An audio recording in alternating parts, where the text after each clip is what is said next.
보실 성경 말씀은 요한계시록 3장 14절에서 22절까지 보시겠습니다. 라오디게아 교회의 사제에게 편지하라. 아멘이시여 충성되고 참된 정인이시여 하나님의 창조의 근본이신 이가 이르시되 내가 네 행위를 아노니 네가 차지도 아니하고 뜨겁지도 아니하도다. 네가 차든지 뜨겁든지 하기를 원하노라. 네가 이같이 미지근하여 뜨겁지도 아니하고 차지도 아니하니 내 입에서 너를 토하여 버리리라. 네가 말하기를 나는 부자라 부요하여 부족한 것이 없다 하나 내 곤고한 것과 가련한 것과 가난한 것과 눈먼 것과 벌거벗은 것을 알지 못하는도다. 내가 너를 권하노니 내게서 불로 연단한 금을 사서 부요하게 하고 흰옷을 사서 입어 벌거벗은 수치를 보이지 않게 하고 안약을 사서 눈에 발라보게 하라. 물은 내가 사랑하는 자를 책망하여 징계하노니 그러므로 네가 열심을 내라. 회개하라. 볼지다 내가 문 밖에 서서 두드리노니 누구든지 내 음성을 듣고 문을 열면 내가 그에게로 들어가 그와 더불어 먹고 그는 나와 더불어 먹으리라. 이기는 그에게는 내가 내 보좌에 함께 앉게 하여 주기를 내가 이기고 아버지 보좌에 함께 앉은 것과 같이 하리라. 귀 있는 자는 성령이 교회들에게 하시는 말씀을 들을지어다. 아멘. 백성의 정의 이런 뜻을 가진 라오디게아 교회는 빌라델비아에서 동남쪽으로 약 73km 떨어진 지점에 위치한 도시로서 여러 도시들의 교통 중심지였다고 봅니다. 모직물 공업의 중심지였고 특별히 안약이 나는 곳이고 또한 의학과가 학교가 있었다고 전해집니다. 이 라오디게아 교회는 바울이 전도해서 세워진 교회로 보이고 에바브라가 이 교회를 돌보았다고 봅니다. 이 교회는 무슨 특별한 이단 사상은 안 보이는데 전혀 칭찬이 없었단 것입니다. 이 교회에 주님이 찾아오셔서 명하시고 말씀하시는 것은 사뭇 앞서 아시아 6교회하고는 좀 다른데 자관 이 교회는 좀 특징적으로 볼 때 꼭 꼬집어서 무엇을 죄를 지었다 할 수는 없는데 잘못하는 중에 있었던 것입니다. 우리가 앞서 아시아 7교회를 다시 한번 살펴보면 에베소 교회는 인내 잘한 교회, 또 악을 배격한 것 그런 거 있으나 첫사랑을 잃었다고 해서 칭찬과 책망이 있었습니다. 스무나 교회는 가난하고 했지만 영적으로는 부유했다고 하며 책망이 전혀 없었던 교회입니다. 같은 경우로 빌라델비아 교회도 연약했지만 잘 순종하는 교회였고 책망은 전혀 없었던 이 두 교회가 있습니다. 버가모 교회는 순교적 믿음을 가졌던 교회지만은 발람주의, 니골라주의 또 우상숭배를 하는 이런 잘못을 저지르고 있었습니다. 두아디라 교회는 사랑과 봉사와 믿음이 있었지만은 이시벨주의를 따르고 또 우상을 섬기는. 사대 교회는 몇 사람은 이제 순결한 사람은 있었지만은 이름뿐인 그런 죽은 교회로 평을 하셨습니다. 이래서 각 교회마다 이렇게 칭찬과 책망 혹은 이제 책망이 없는 두 교회도 있습니다만은 라오디게아만은 조금이라도 무슨 칭찬 하다못해 사대교회는 몇 사람 순결을 가지고 있다 이런 말씀이라도 있어야 되는데 이 교회는 전혀 칭찬이 없어요. 그냥 책망인데 미지근하다는 거예요. 여기에서 우리는 상당한 영적인 우리 신앙에 돌아봄에 대해서 상당한 신앙적 그런 판단에 근거를 두고 있습니다. 주님께서 이 교회에 나타나신 모습을 보면 14절에 라오디게아 교회 사제에게 편지하라. 아멘이시여 충성되고 참된 정인이시여 하나님의 창조의 근본이신 이가 이르시되 그랬어요. 아멘이시여 하는 아멘이라는 진실되다는 말인데요. 우리 주님께서는 진실되시고 이제 충성되시고 참된 정인이시고 창조의 근본이시다. 그렇죠? 근데 이 교회는 예수를 믿는다면서 그런 면모가 없다는 거죠. 이렇게 확실한 그리스도인의 정체성이 없다 그 말이에요. 그러다 보니까 새로운 영적 창조와 창의력도 나타나질 않냐고. 교회는 교회인데 분명히 불신과 신앙의 경계선이 안 보인다는 거죠. 그래서 주님은 참된 증인이시다. 하나님의 창조의 근본이다. 이런 말씀으로서 주님이 나타나신 모습을 그리고 있는데 이 교회는 그런 분명한 모습이 없다는 거예요. 그래서 아멘이시여 충성되고 참된 증인이다. 이런 말은 진리라고 하는 것은 비진리의 세상과 확실한 구분이 서야 된다 그 말이에요. 흑백 논리가 분명해야 된다 그 말이에요. 진리라는 사전적 의미가 그렇습니다. 절대치를 말해요. 예외가 없는 것을 진리라고 합니다. 우리 교회가 그 진리가 주는 구원의 혜택, 어떻게 종교사적으로도 사람이 속죄를 받는다는 게 뭐 어떤 선행을 한다든가 도덕적으로 착하다든가 이래야 되는데 뭐 심판자 앞에서 사람이 죄가 없다 하는 이런 판례가 기독교와 같은 그런 판례가 없습니다.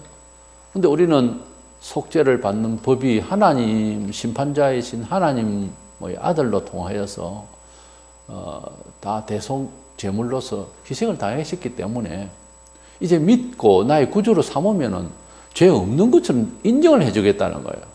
그것이 우리 인격적으로 어떻게 잘 표현되느냐는 것은 차선이고요. 일단 그러한 개념이 성경에 뚜렷하게 나타나 있습니다. 그렇지 않으면 또 하나님 믿기 어렵죠, 사실. 그래서 어떤 윤리적인, 종교적인, 도덕적인 것을 근성이 우리가 있어서 유대인들도 우리가 어떻게 하나님 일을 하겠습니까? 뭐 이런 질문이 있었듯이 자꾸 생각을 하겠지만, 그러나 그런 것을 하나님이 바라시지도 않고 바랄 만한 그런 우리 속에 내재한 것이 없다는 거죠. 전적으로 타락했기 때문에 하나님이 받으실 만한 것이 없다는 거예요. 이런 차원에서 구원의 혜택도 그렇고 또 그런 하나님의 음성에 대해서 우리 삶의 패턴에 대해서 명시하시면서 명령조로 이렇게 말씀하신 것에 대해서 가다부터 하면 안 된다는 거죠. 그러니까 그런 하나님을 믿고 그런 하나님의 구원의 혜택의 케이스 그리고 그런 하나님의 인도하심의 삶의 패턴 이런 것들에 대한 인식의 의식화가 교회는 불신자와 다르다는 거예요. 분명하게 하나님만 참신이시다. 확고한 자기 정체성을 분명하게 해야 되는 이 교회에 그게 없었다는 거예요. 이게 지금 뭘 특별히 뭐 실수를 하고 잘못해가지고 책망을 받고 이런 차원하고는 더 다르다는 거죠. 주님이 토하고 싶다고 하는 말씀이 나오잖아요. 그래서 교회의 정체성에 성도라고 하는 자신의 정체성에 대해서 불분명한 교회다.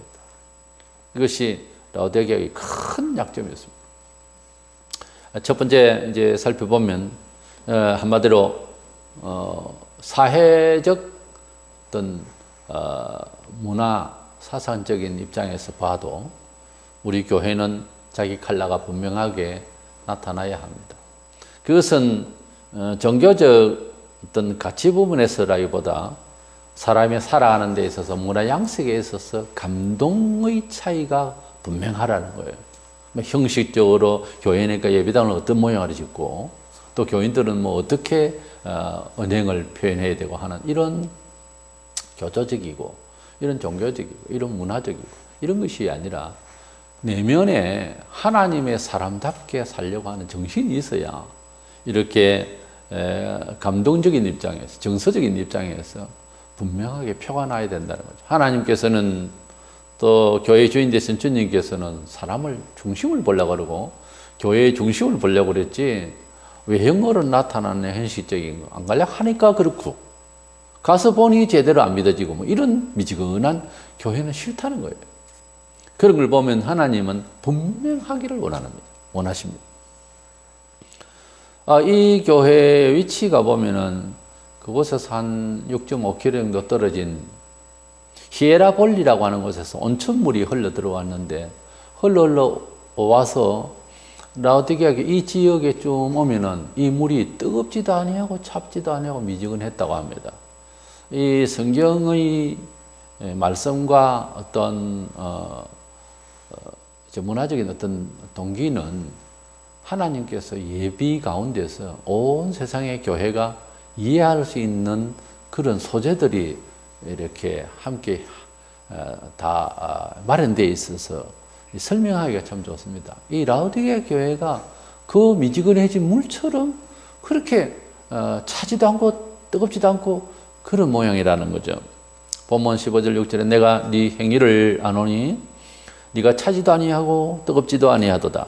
네가 차든지 뜨겁든지 하기를 원하노라. 네가 이같이 미지근하여 뜨겁지도 아니하고 차지도 아니하니 내 입에서 너를 토하여 버리리라. 그렇게 말씀하고 있습니다. 색깔을 재면 흰색도 아니고 검정색도 아니고 회색이라는 거죠. 우리 정치사적으로도 공산주의도 아니고 민주주의도 아니고 이랬을 때 남한도 아니고 북한도 아니고 중간에서 기회를 노리고 있는 오늘날 정치도 또 사회 구조적으로 그런 경우에 든 사람들도 많이 있다고 봅니다만 그 우리 정치사 중에 회색 분자라고 제일 조심스러워도 아예 공산주의 같으면 아예 공산주의로 보겠는데 그렇지도 또 그렇지 않지도 않는 이런 사람들이 사회에서 우리가 혹 만나볼 기회가 있는데 굉장히 기분이 납니다. 주님께서 그런 지금 심정인 것입니다. 예수 믿고 중생이 이루어진 사람은 역사적인 삶의 가치 변화가 생겨서 삶의 어떤 선택의 방향에 있어서 좀 더 분명해야 됩니다. 아니 그렇게 분명하게 보이게 되는 겁니다. 중생한 영이라고 하면은 일일이 다 모든 것을 사전처럼 빼곡히 다 아는 것은 아니지만은 그러나 큰 틀에 있어서 그리스도인이 선택해야 할 방향에 대해서 그것을 꼭 물어서 아는 것은 아닙니다. 회개하고 주님을 구주로 믿고 삶의 모든 사유와 가치 판단의 표준이 성경이라고 하는 입장이 되어 있고 또 알아야 되겠죠. 물론 이렇게 되어 있으면은 자기 삶의 영역에서 판단해야 되는 선택, 취급해야 되는 이런 판단 문제에서 매 순간마다 우리는 선택의 여지를 두고 있는데 이런 것들이 성령의 감동과 조명으로서 이해되어진다는 거예요. 혹시 잘 안 되는 습관이 우리의 근성이 있기 때문에 안 되면 가르침을 받아서 적극적으로 순종하는 거예요. 어떤 것은 다 깨우치지 못해도 건전한 지도자가 말하면 그대로 따르는 겁니다. 그것이 중생자의 의지이고 영하는 것입니다. 일단 이 교회가 찼든지 덥든지 그렇다고 해서 뭐 차가우라 그런 뜻은 아니에요. 분명하라는 거예요. 뜨겁지도 아니하고 차갑지도 아니하고 우리 속말로 화끈해라고 말해요. 교회가 자기 정체성이 분명해야 돼요. 개인적으로도 예수를 믿을 때에 문화에 대한 어떤 생활에 있어서 자기 개념이 자기 신앙의 삶의 개념이 성경적이어야죠. 분명하게 이야기를 해요. 그럼 자기 주관이 분명하라 그런 뜻은 아니에요. 자기 주관이라는 것은 틀릴 수도 있으니까 하나님 말씀대로 순종하겠다고 하는 신앙심이 양심적으로 사상적으로 분명하게 자기를 고백할 수 있는 이런 삶이 되어야 된다는 거예요. 이 교회가 불투명한 사상성 이것이 이제 문제인 겁니다.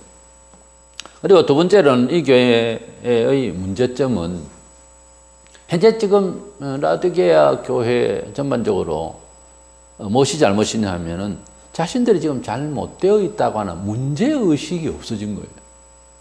라오디게아 교회의 문제점은 바로 자만하고 있고 또 하나님이 우리에게 주신 그러한 판단 능력이 상실이 되어버리니까 본인들이 지금 현재 어디서 어디까지가 교정이 돼야 되고 잘하고 있고 못하고 있고를 문제의식을 잃었다는 것입니다. 우리가 가능성이 있는 구원의 가능성이 있고 복을 받을 수 있는 가능성이 있는 사람이 어떤 사람이어야 하겠습니까? 내가 지금 현재 살고 있는 생활의 중심이 또는 생활의 구조 모든 것들이 옳다 이것은 틀린 중에 있다라고 하는 이런 문제의식이라도 있어야 감당이 됩니다. 그 문제의식이 없는 상황에서 계속 간다고 하는 것은 좀 냉정하게 보면 중생하지 않은 사람이 아닌가 하는 의문이 들 정도로 전혀 문제의식이 없으니까 하나님 앞에 교정해달라는 다른 식으로라도 기도하고 염려하고 이런 게 없는 거죠. 그런데 자기를 좀 더 거룩에 충실하고 온전히 하나님을 섬기는 하나님의 사람다움을 지향하면서 그래서 자신을 문제시하는 부족함을 문제로 아는 사람은 늘 항상 겸손하게 돼 있어요.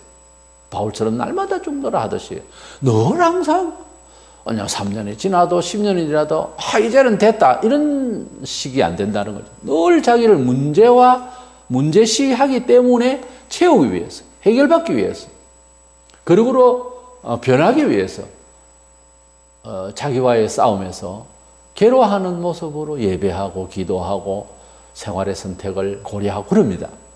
그런데 중생하지 못한 사람 라오디게아처럼 미지근한 이 교회 아니다 그런 뜻은 아니에요. 주님이 살리시려고 하는 말입니다.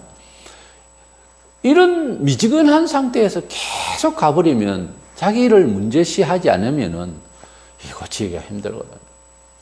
그래서 본문 17절에 네가 말하기를 나는 부자라 부유하고 부족한 것이 없다 하나 내 공고한 것과 가련한 것과 가난한 것과 눈먼 것과 벌거벗은 것을 알지 못하는도다.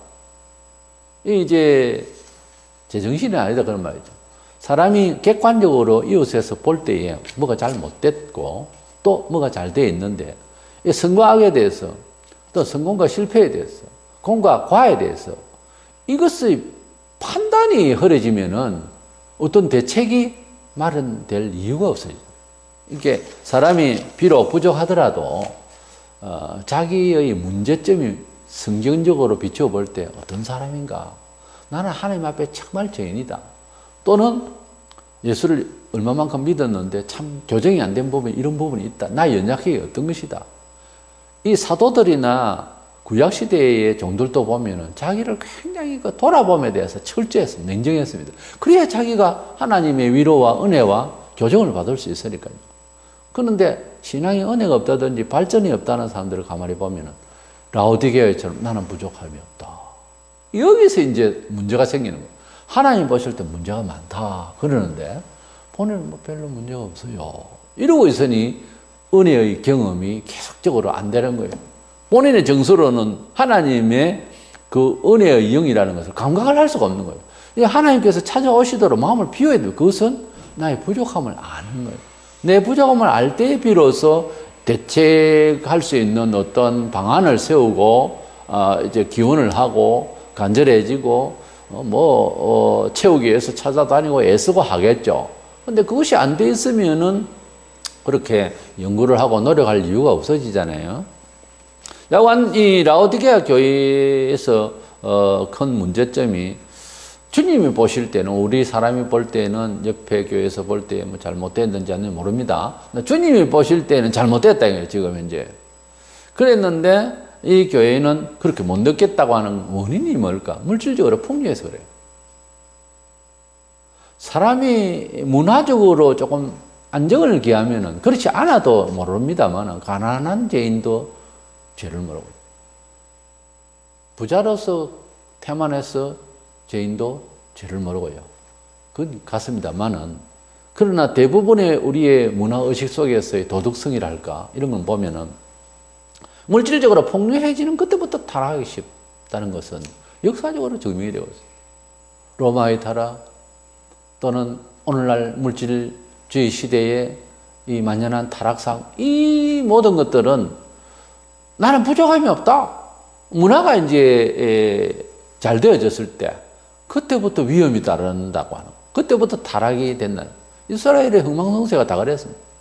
어려움이 있을 때는 하나님 간절히 찾고 이제 좀 잘 되면은 그때부터 뭐 타락을 하고 솔로몬이 처음에 아버지 여의고 기도할 때 1,000번째 드리면서 할 때는 정확하게 하나님 마음에 맞았습니다. 지혜를 구했습니다. 물질을 구하지 않았어요. 나중에 뭐 잘 되고 하나님께서 이제 은총을 주시고 이러니까 뭐 난장판인 거예요. 그 나라가 갈라지고 엉망이 된 거예요. 예정 가운데 하나님께서 그랬다. 그렇게 해석하면 안 됩니다. 솔로몬의 탐심 때문에 무너진 거예요. 우리 칼빈주의를 배운 장로교의 폐단이 뭔가 하면 대중 없이 칼빈의 예정론을 이야기하는 거예요. 그것이 신앙 고백처럼. 그것은 운명론이에요. 그것은 핑계고 그것은 변명입니다. 그렇게 생각하면 안 됩니다. 신앙은 철저히 하나님께서 복 주실 때도 근거를 제시하고 또 잘못되어 있는 것도 근거가 있는 거예요. 그렇게 신앙은 철저히 우리 편에 있어서는 예정 이야기를 함부로 하는 게 아닙니다. 이 교회는 물질적으로 풍요하고 잘 되어 있는 가운데서 그만 역시 보통 사람들이 걸어가는 길대로 교회가 타락한 거 아닌가. 이 물질이 주는 정신적 착오라고 하는 것은 사상적 판단을 허리가 합니다. 없던 물질이 갑자기 생기면 가치 이론에 흐려져요, 사람이. 그렇다고 가난하면 가치 이론이 똑똑해진다는 뜻은 아닌데, 너무 가난해도 도덕이 되는구나 하는 도덕 판단 능력이 흐려지죠. 근데 물질이 너무 많아도 물질이 주는 것의 그 혜택의 가치와 사람이 지내야 할 본분의 의식이 흐려지는 거예요. 너무 많아도 그렇습니다. 그래서 물질이 많고 오늘날처럼 예배당 잘 짓고 하면은 우리는 영육간의 축복을 받았네, 그렇게 생각합니다. 가령 뭐 촌에서 도시로 와서 또는 도시 속에서도 교회를 이전을 하고 동네 이사를 할 때 큰 교회를 찾아요. 왜냐하면 큰 교회 가야 안정감이 있고, 큰 교회 가면은 물질적인 거는 부담도 없고, 이거는 실질적인 이야기들입니다. 그리고 뭔가 자기가 어떤 교회 교인이라고 하는 소속감도 든든하게 여겨지는 이런 헛된 정신, 하나님께서 하나도 인정 안 해주시면은 아무 소용이 없는 이야기입니다. 어느 큰 교회 교인이면 뭐하며 큰 교회 목사면 뭐합니까? 지금 우리가 경험하고 있지 않아요? 얼마나 많은 사고를 치는 교회가 다 큰 교회입니까? 인지도가 높고 이런 사람들이 사고를 치는 거예요. 그런 사람들이 사고를 안 치기 위해서 교인들이라도 각성해서 그거 뭐 촉구하고 이랬으면 그렇게까지는 안 되죠. 꼭 같다고 말해 생각이. 이 교회는 참된 부여가 뭔지를 첫 번째로 이 가치를 잃어버렸습니다. 나는 부자라. 예수를 믿으면요, 인생의 가치에 있어서 부여의식, 이것이 세상 사람들이 가지고 있는 개념하고 많이 바뀝니다. 예수님 한 분으로 그렇게 만족할 수가 없어요. 예수를 만나서 예수님을 믿게 되어서 정말 심령의 변화가 오고 주님이 소위 함께 하시는 시간이 오면요, 세상에 그 어떠한 것도 더 얻고 싶지 않습니다. 예수 한 분으로 충분해져요.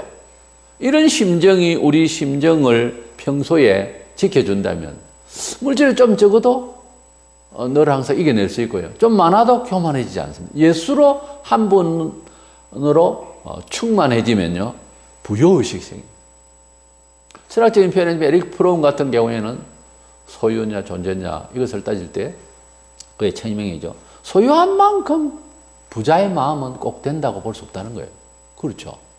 우리 사람들의 생활이 지금 보면 그런 걸 느끼잖아요. 개인적으로 혹은 이제 부자들을 통한 이런 뉴스를 통해서 간접적으로 이렇게 보면 가지고 있는 만큼 행복하다고 하는 정별의 선상에 그래프가 안 나옵니다. 우리가 경험을 하고 있어요. 우리 자신들이 인생을 60이 넘어도 저는 벌써 인생의 허무라고 하는 것이 명확하게 보이는데, 인생을 살면서 처음엔 뭐 많은 희망을 가지고 즐거움을 가지고 세상 살만하다 싶어도 사실 돌이켜보면 허망한 게 지구촌의 삶인 것입니다. 우리가 하나님의 나라를 가기 위한 이 소식 전하는 것, 그리고 이 소식을 안고 살아가는 어떤 소망, 이거 아니고는 세상에 별로 그렇게 탐탁할 것이 없습니다. 다 왔다가 사라지고 부패해지고요, 다 고장나고 불법이고 그렇습니다. 이 세상 것에 무슨 가치가 있길래 문화적으로 좀 잘 되어 있으니까 나는 부유하다. 이 지금 라오디게아 교회가 가치 개념이 상실된 거예요. 예수 믿었을 때 받은 가치 개념은 있거든요. 이것이 없어지니까 생활 속에서 중심이 흐려지니까 이게 지금 교인인지 아닌지 지금 분간이 안 가는 겁니다. 그러니까 행불행을 분명하게 이야기해 줄 수 있는 사람이 아니라고 합니다. 그리고 두 번째로 보면 그들은 눈먼 상태고 영안이 어두운 상태로서 이제 뭔가 깨우침이 흐려져 있는 상황. 영적으로 어두우면은, 정신적으로 어두우면은, 역사적으로 볼 때 정신이 잘못되면은 대부분의 사람들이 유물사관, 물질적 가치로서 사람을 이해하고 재단하고 문화의 가치 개념을 그렇게 바꿔버립니다. 이게 민주주의, 공산주의 할 것 없이 그렇습니다. 물질적으로 사람을 판단하고 물질적으로 가치를 이해하고 물질을 더 위해서 미래를 비전을 가지고 하는 것은 이것은 매번 망하고 매번 착오를 내면서도 그렇게 하고 있는 겁니다. 이게 왜 그러냐 하면은 영안이 어두워서 영안은 눈은 뭡니까? 바라보는 거예요. 멀리 이 바라보는 이 인식하는 깨닫는 전망하는 이게 잘못되는 거예요.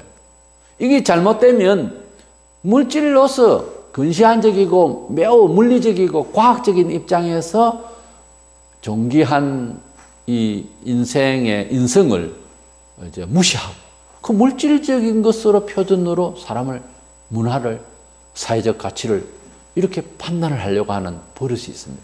아니 그렇게 가게 돼 있어요.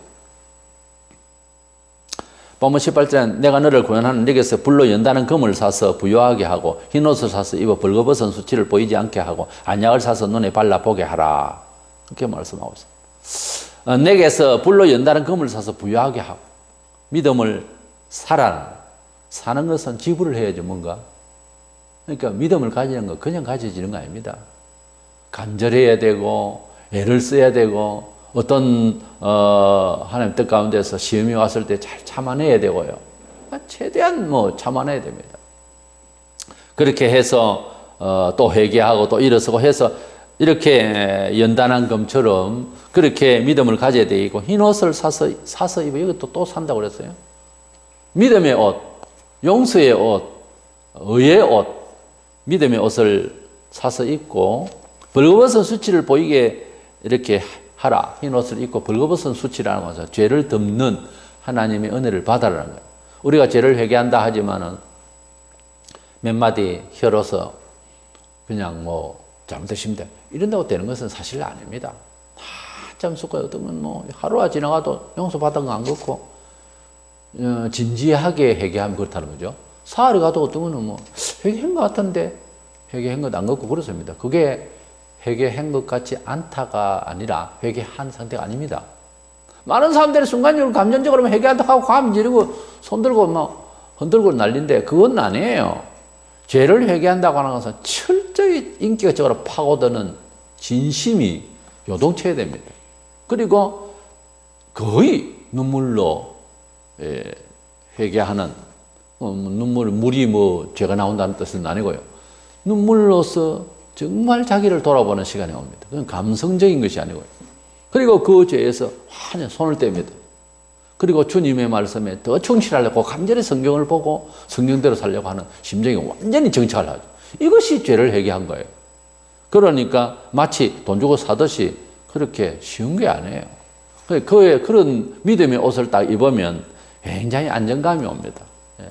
벌거벗은 수치를 누가 이 길가에 미친 사람 아닌다면 벗고 다니겠습니다. 옷을 갈아입고 하얀 옷을 갈아입는다고 하얀 옷을 입는다고 하는 것은 거룩하다는 뜻이에요. 깨끗하다는 뜻이죠. 그러니까 단정하게 옷을 입고 나가는 기분 좋죠. 우리가 어디에 나갈 때 단정하게 옷을 입고 나가면 기분이 좋은 것 같지.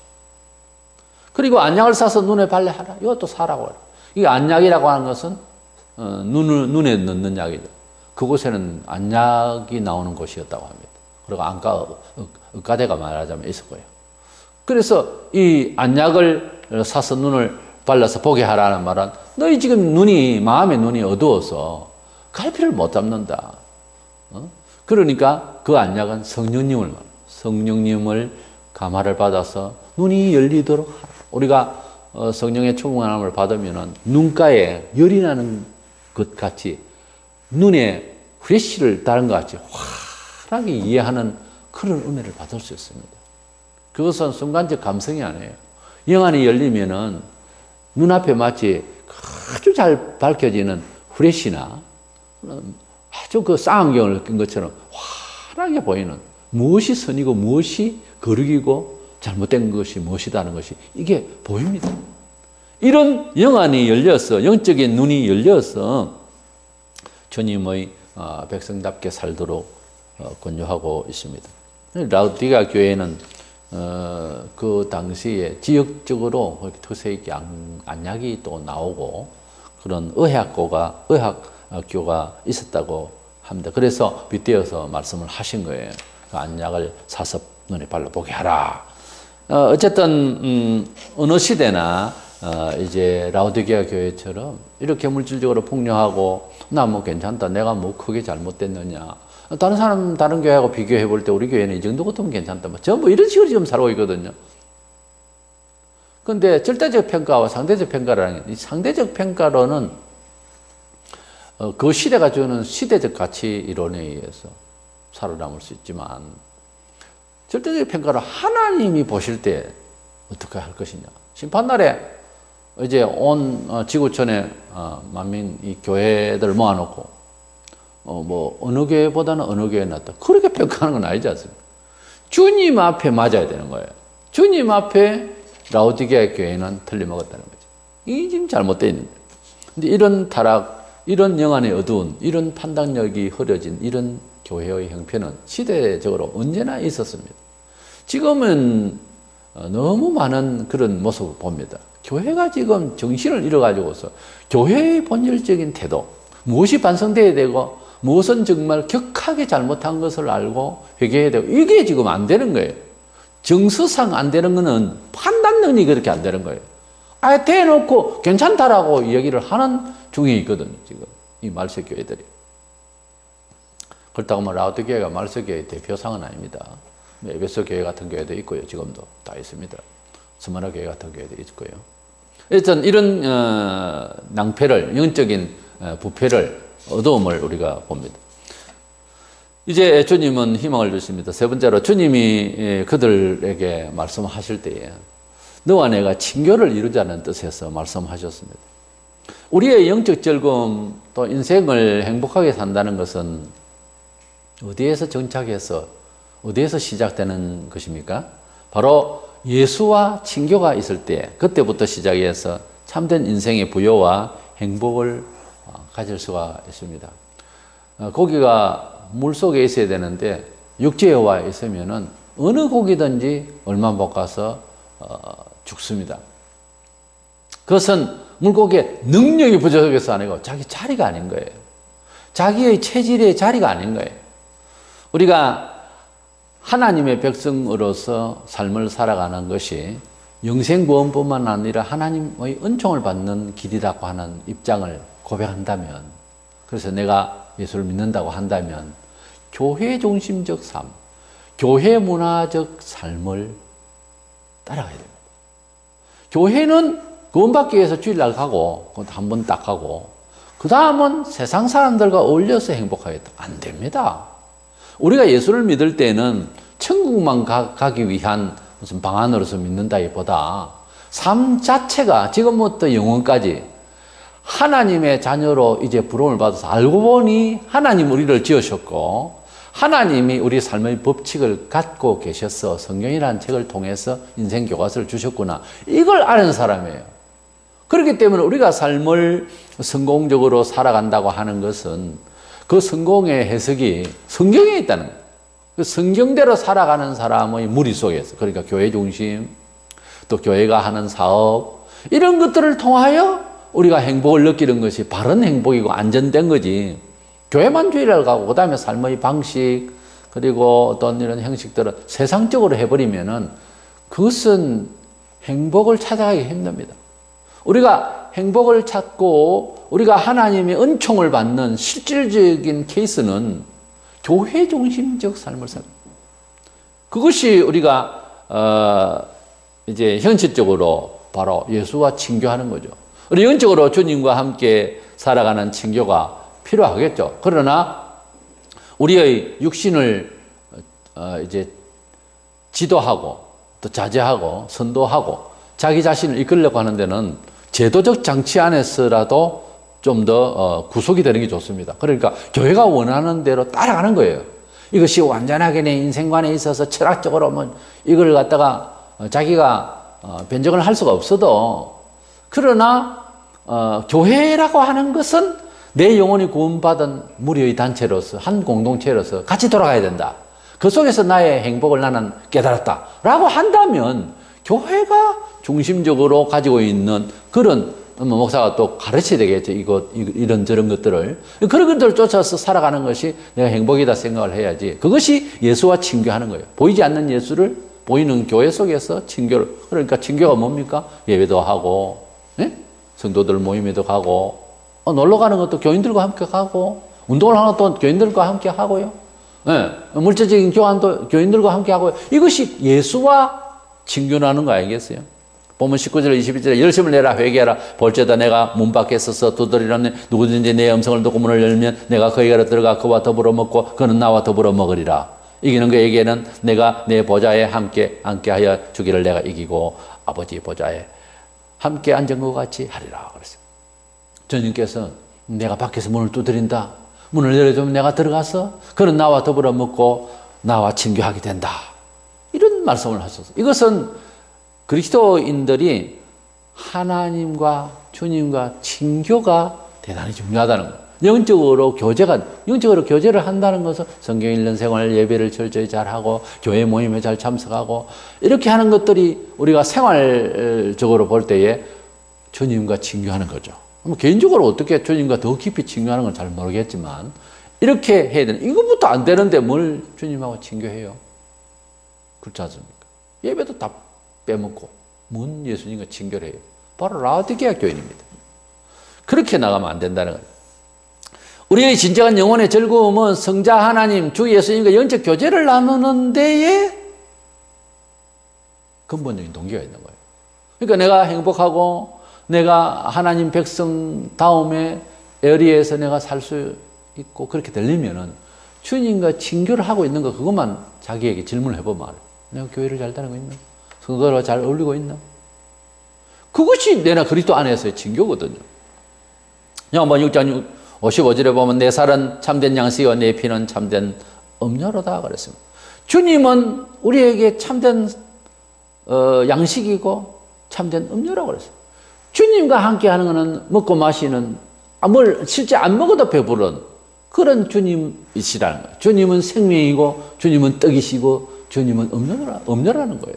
그러니까 주님과 친교한다는 것은 실질적으로 진짜로 배부르다 할 수 있는 그런 영적 상태가 되는 거예요. 이 라오디게아 교회는 예수 없이 물질적으로 나는 부유하다, 부족한 게 없다 이렇게 하고 있으니까 이건 주님 참 생명의 주인데 내가 길이여 진리여 생명인데 참 생명, 참 음료가 되시고 참 부요의 주님 만물을 지으신 분과 교제하지 않으면은 세상적으로는 그게 부유한 게 아니고 그것을 꼭 지고 있을 수가 없다는 거예요. 언제 날아갈지 모른다 세상은. 그러니까 참 생명 떡이 되신 참 음료가 되신 주님을 교제할 때 먹고 마시는 이런 교제가 되어진다는 거예요. 우리가 식탁을 같이 한다고 하는 것은 상당히 좋은 의미가 있는데 구약시대에 다윗은 사울 왕의 핍박을 받았지만은 다행히 그 사울 같은 아버지 아래 요나단이라는 아들은 참 좋았습니다. 그래서 다윗과 우정을 깊이 했습니다. 아주 자기 아버지가 위협을 하려고 할 때는 미리 알려주기도 하고 이렇게 잘 지냈습니다. 그런데 요나단의 아들 중에 절뚝발이가 있는데 다윗은 이 절뚝발이 아들을 친구 요나단을 생각해서 이 식탁에 왕의 그러니까 식탁에 옆에서 같이 식사하도록 배려를 했습니다. 절뚝발이 같은 우리 인생이 주님과 식탁을 같이 한다. 이것은 참 은혜로운 겁니다. 이것은 큰 감사요, 큰 은혜인 것입니다. 주님을 나의 마음속에 식탁에 함께 하시다. 그래서 내가 주님의 왕이신 주님의 곁에서 식사를 한다. 이런 교제가, 이런 엄청난 은혜가 어디 있습니까? 주님과 식탁을 같이 한다. 주님과 교제를 같이 한다. 영적으로는 왕이신 주님 옆에서 내가 먹고 그 사상을 먹고 그 뜻을 먹고 그런 영적인 차원의 교류를 한다. 얼마나 은혜로운 것이, 얼마나 감사한 일입니다. 이것을 잘해야 되네. 교인은 누구 만나고 뭐 높은 사람 만나고 그게 중요한 게 아니고 아무리 높은 사람이다 주님의 뜻대로 사상을 지니지 아니한 상태에서 행동하고 교회 일을 하고 뭐 이런 사람하고는 교제를 할 이유가 없죠. 아무리 연약하게 보여도 주님을 사랑하는 주님과 교제를 나누는 사람이 그 사람이 정말 주님의 식탁에 왕이신 주님 옆에서 이렇게 교제를 나누고 있는 식탁을 같이 하는 문을 열고 들어가서 나와 더불어 먹으리라 이 말씀이 있으니까요. 그 사람이 진짜 주님과 함께 하는 거죠. 그래서 명예는 있고 직책은 있고 할 일은 좀 하는 것 같아도 주님의 사상을 벗어나서 종교활동을 하는 사람하고 교제를 한다고 하는 것은 저는 끊어버립니다. 이것은 교제의 어떤 기본적 틀이 아니라는 거예요. 우리가 누가 교제를 한다 할 때 이런 틀에서 봐야 돼요. 주님과 교제를 하는 것이 최상이고 완전한 것이라면 그것이 표본이 되어서 사람과의 교제에서도 주님의 냄새, 주님의 사상, 주님의 목표가 있는지가 관건인 것입니다. 그렇게 안 되는 사람은 교제를 나눈다, 밥을 같이 먹는다, 먹을 일이 없죠. 밥을 먹어서 뭐 하겠다는 거예요. 밥 이전에 어떤 뜻으로 만나느냐는 것이 더 중요한 거죠. 출애굽기 18장 12절에 보면은 모세의 장인 이드로가 번제물과 희생제물들을 하나님께 가져오매 아론과 이스라엘 모든 장로가 와서 모세의 장인과 함께 하나님 앞에서 떡을 먹으니라. 하나님 앞에서 떡을 먹으니라. 이런 표현이 왜 나오냐면은 참 지도자로서 제물들을 드리면서 우리 하나님 앞에서 최측근에서 일하는 사람들이 식사를 하면서 표현이 하나님 앞에 존전해서 먹더라 하는 거예요. 우리가 하나님을 가까이 한다고 하는 것은 교회의 참된 건전한 사상자들과 함께 교제를 나누는 일입니다. 참된 교제가 아닌 그냥 식사요, 그냥 뭐 세상의 조직이요, 이건 별 의미가 없습니다. 주님이 우리와 함께 하시는 주님 앞에 참 식사를 같이 하는 그런 면모가 있어야 참다운 교제, 주님이 우리와 함께하는 교제가 될 줄로 믿습니다. 주님과의 교제를 위해서 우리가 할 일은 이렇게 라오디게아처럼 미지근한 정신 구조를 가지고는 주님과 식탁을 나누는 그런 영적 그런 감회가, 그런 영적 감각이 없습니다. 왜냐하면 이렇게까지 세상적인지 교회적인지 구분이 안 가는 사람하고 주님은 교제하기를 원치 않아요. 아는 주님은 지금 문 밖에 계신 거예요. 그 문을 두드린다는 말은 이 교회는 지금 이제 문 닫고 예수가 없는 가운데서 먹고 마시고 자기들끼리 논다는 이 말이에요, 지금. 그런 뜻이에요, 이 장면은. 그러니까 주님이 우리 속에 들어오셔야 되기 때문에 문을 활짝 열고 주님을 받아들여서 아무리 높은 사람이니까 아무리 좋은 조건이 있는 사람들이 식탁에 앉아있어도 주님이 빠지면 허다인 것입니다. 라오디게 교회는 회개할 것을 촉구하면서 그래도 마지막으로 희망을 주십니다. 역시 22절에 귀 있는 자는 성령이 교회들에게 하시는 말씀을 들을지어다 하시고 또 이렇게 권유하십니다. 우리는 성경 진리와 믿음의 선조들보다 뭐 좋은 과학적인 지식과 이런 풍요 속에서 사니까 괜찮은 것 같다 이렇게 착각을 합니다. 문화적 풍요를 옷 입고 산다고 진짜 영혼이 평안한 것은 아닙니다. 감히 그렇게 말들 하는데 그건 아니에요. 아직까지 모르는 거죠. 아무리 큰 교회고 아무리 부자가 되었고 아무리 지위가 있다고 해서 그 사람이 아직까지 완전히 복받았는지 아직 구체적으로 알 수가 없습니다. 특별히 그가 교회에서 하는 행동을 보면 표가 나거든요. 영안이 열리면은 세상으로 좋게 여기던 것들이 달리 보여야 정상입니다. 사도 바울 같은 경우에 세상적으로도 뭐 괜찮은 집안의 사람이고 가말리아의 문화생으로서 최고의 사람입니다. 그런 사람이 뭐가 답답해서 예수를 믿었느냐 이렇게 할 수 있거든요. 이것은 문화적 배경으로서 사회를 인식할 때 괜히 그 사람 예수 믿다 별이났네 그렇게 말할 수가 있잖아요. 근데 바울은 뭐라고 그랬냐면은 빌립보 3장 8절 또한 모든 것을 해로 여기면 내 주 그리스도 예수를 아는 지식이 가장 고상하기 때문이라. 내가 그를 위하여 모든 것을 잃어버리고 배설물로 여기면 그리스도를 얻고 그랬습니다. 자, 가치 판단에 있어서 사도 바울 같은 거에 빼대가 율법을 아주 분명하게 가르침을 받은 이런 집안에서 이제 유대인 집안에서 아주 이스라엘의 첫 왕 사울 왕의 이름을 아버지가 이렇게 이름 지어줄 만큼 아주 빼대 있는 집안에서 학문과 모든 것이 능통하고 대단한 사람이에요. 그런데 이 사람이 예수를 믿고 난 뒤에 하늘을 바라보며 사회를 바라보면서 눈이 열릴 때에 가치 기준이 바뀐 거예요. 이것은 한 개인의 광적인 신앙 사상, 무슨 사도 바울의 차원 높은 개인적 신앙 아닙니다. 그런 것이 아니에요. 왜냐하면 이 사람도 예수 믿으면 거기에 금상첨화로 세상적으로 잘 되는 이야기를 해버려야 되는데 할 수 있잖아요. 그런데 그게 아니거든. 모든 것을 다 잃어버리고 배설물같이 내게 좋았던 것이 오히려 해가 될 수 있다는 거예요. 왜냐하면 예수가 가장 고상하다는 거예요.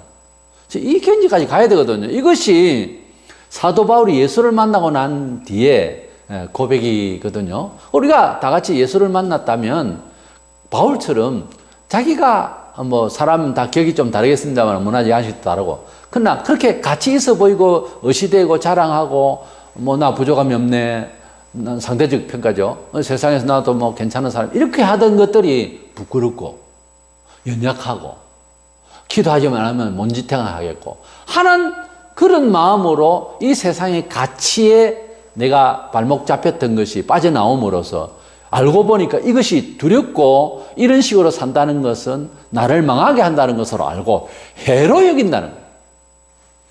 이런 차원이 돼야 되는데 교인은 예수 믿으면 자기가 가지고 있는 것들에 대한 라오디게아처럼 믿고 있는 이런 처신과 정서가 바뀌어야 됩니다. 내가 세상적으로 가지고 있었던 자신감은 다 해가 되구나, 큰일 나겠구나 이러다가 이런 생각이 들어야 되는 거죠.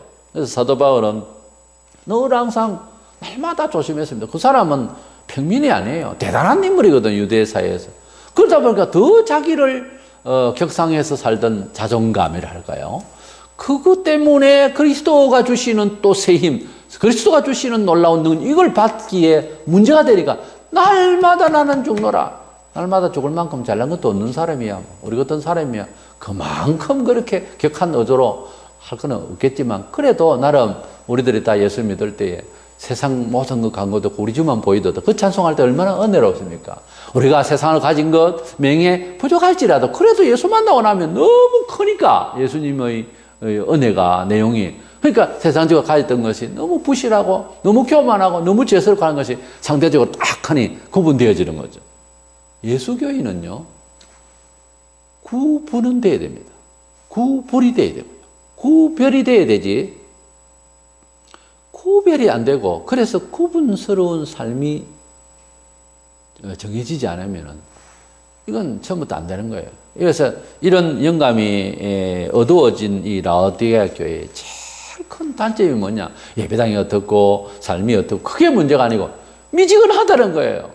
영안이 어두워서 눈이 궁금해. 자기들은 뭐 다 뭐 잘난 것 같고 한데 주님이 보실 때에는 너무 어두워서 교회라고 할 수가 없다는 거예요. 교회의 본질적인 사회를 향한 목적이 뭐예요? 세상을 비추는 빛이라고 그랬어요. 이래가지고, 이래 어두워가지고 판단 능력이, 교회의 판단은 세상이 바라볼 때, 저건 종교적이다. 이렇게만 해가지고는 부족한 겁니다. 세상이 교회를 바라볼 때, 저거 배우고 싶다. 이래 돼야 됩니다. 교회가 선도해 나가야 되고, 교회가 빛이 돼야 되는 거예요. 그 교회가 골치 아프다. 저 교회가 왜 저래? 저 경찰이 들락거리고.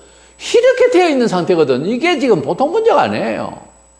교회는 단순히 영적 감각을 지닌 하나의 종교단체로 이렇게 밀어붙일 것이 아니고 죄인들이 바라볼 때 본받을 만하고 삶의 가치를 갖다가 막 몸에 와닿을 정도 그렇게 보이는 이런 이웃의 우리 성도들의 삶이 보여야 되는 겁니다. 이거의 기술은요, 예수와 친교를 잘해야 되는 거예요. 세상적으로 불신자와 같이 개념을 정서상 그렇게 만족해버리면 이게 빛이 안 납니다. 그래서 라오디게아 교회처럼 혹시 우리의 삶이 착각하고 있는 건 없을까? 라오디게아 교회 지금 착각하고 있는 거거든요. 영안에 얻으면 착각해요, 늘.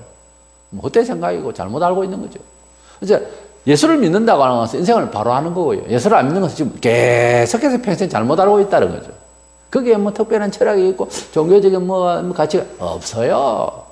하나님 밖에는 없어요. 전부 마귀가 지배하고 거짓말하고 있어요, 지금. 그래서 라오디게아 교회는 어느새부터 그랬는지는 모르지만 풍요 속에서, 다른 교회들도 풍요 속에서 문제를 일으키고 했습니다만 에베소 교회도 그렇게 됐거든요. 그래서 뭔가 풍요되고 처음에 뭐 잘하던 것이 나중에 그냥 없어지면서 영안이 어두워지니까 판단 능력이 흐려지니까 미지근한 물처럼 되어버렸다는 거예요.